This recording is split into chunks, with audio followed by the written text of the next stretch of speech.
तुम्ही दोघींनी टोपण नाव एकमेकींचं जे काही ठेवलं तुम्ही हा करता मला असं वाटत नाही तू तिला जुई असं म्हणतेस असं मला वाटत नाही. मी तिला जुया म्हणते हा. ती मला पिऊ म्हणते. हम्म. तर ही मला पिऊ म्हटल्यापासून मला वाटतं Set अख्खा set set मला पिऊ पिऊ म्हणालाय. म्हणतात. तर पेटेंट्स माझ्याकडे आहेत ऍक्च्युली, पण आता सगळेच तिला पिऊ म्हणतात. हा. म्हणजे सगळे इन जनरल पिऊ पिऊ मला आवडतं की चल तेवढा हक्क असतो जेव्हा आपण मला वाटतं की टोपण नावाने काहीतरी हाक मारतो. मला आणि जुया इनर सर्कल मधलीच लोक हाक मारतात. ओके. सो त्यामुळे मलाही inner छान circle वाटतं. मध्ये. हा येस येस. बरं मी आता हा प्रश्न याच्यासाठी विचारला की कुठल्या गोष्टींविषयी चर्चा होते. तुम्ही दोघे जनरेशन गॅप जरी असलं तरी मी बऱ्याच वेळेला इंटरव्ह्यू मध्ये बघितलंय बऱ्याच वेळा इंटरव्ह्यू मध्ये ऐकलंय असं की तुम्ही एकमेकींना लग्नाचेही सल्ले देतात Oh my God. आणि भाई, दोघी मी तर हिच्या नाही आता तू काय सल्ला देतेस तेही सांग.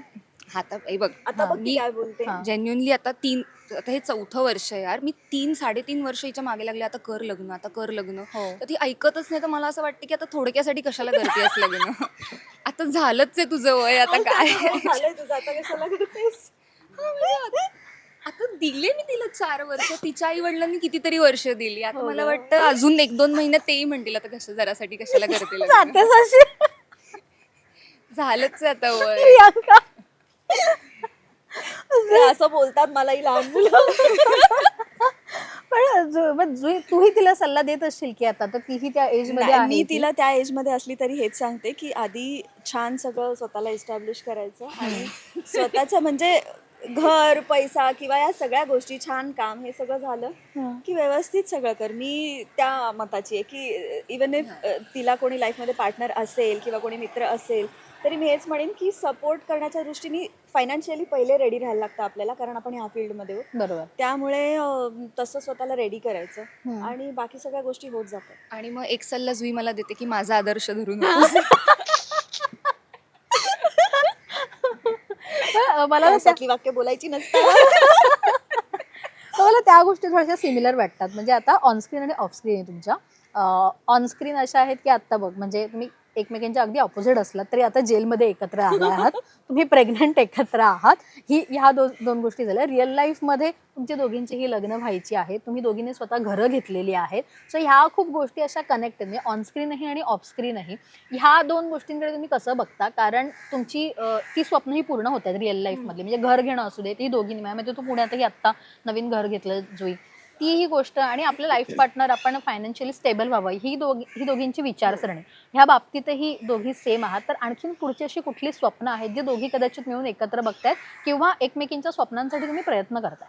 मला तिच्याबरोबर नाटकात काम करायचंय.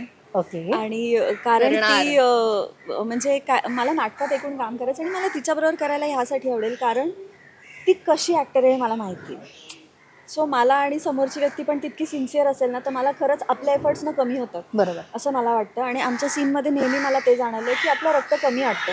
समोरची व्यक्ती पण जर का तितकी समोरची व्यक्ती पण तितकी इन असेल त्या सीन प्रामाणिक असेल तर पाठांतर म्हण किंवा काहीही म्हण सगळं तर त्यामुळे त्या बाबतीत ते काम करायला आवडेल. आणि त्याचबरोबर मी लास्ट टाइम पण म्हणालेले होते की तिला सूट होतील असे छान छान कॅरेक्टर्समध्ये मला तिला बघायला नक्की आवडेल. आणि मग त्यासाठी काही मदत लागली तर मी नक्कीच करीन. पण आणि मी जसा स्ट्रगल खूप केलाय ना तसा तिला करायला लागू नये असंही वाटेल मला की जर एखादी सिन्सिअरली काम करते तर तिला त्या गोष्टी तशा मिळत जाव्यात असं वाटतं. तुला काय वाटतं ह्याच्याबद्दल? कुठली स्वप्नासाठी तू तिला कदाचित मदत करू शकशील असं वाटतं? आता स्वप्न म्हटलं ना तर मला वाटतं की जुईने ह्या वयात जेन्युइनली म्हणजे ह्या वयात खूप अचीव्ह केलं. ती खूप वर्ष म्हणजे मी तिचं आता इतक्या सगळे गोष्टी ऐकल्या आहेत की तिने कसा प्रवास केला आहे कर्जत पासून ते पार म्हणजे म्हणजे सुरुवातीच्या दिवसांमध्ये. मग ती ठाण्यात शिफ्ट झाली, मग ठाण्यातली घरं, मग त्यासाठी तिने घेतलेले कष्ट, मग घेतलेली पहिली गाडी, मग त्याच्यानंतर ही गाडी. म्हणजे ह्या सगळं पाहिल्यानंतर मला आत्ता ना तिच्या आयुष्यात आहे ना तिला मिळत जाणारच आहे कारण ती प्रामाणिक आहे आणि प्रामाणिक माणसाला नेहमी मिळतं.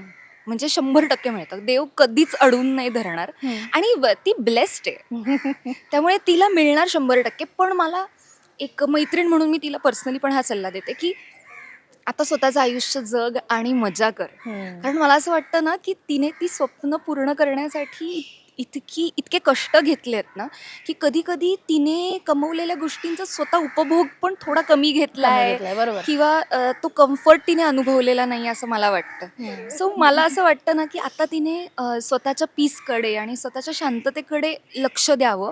तर तो तिच्यासाठी जास्त सक्सेस असेल असं मला वाटतं, कारण कामाचा सक्सेस तिने ऑलरेडी ते शिखर गाठलं. बरोबर.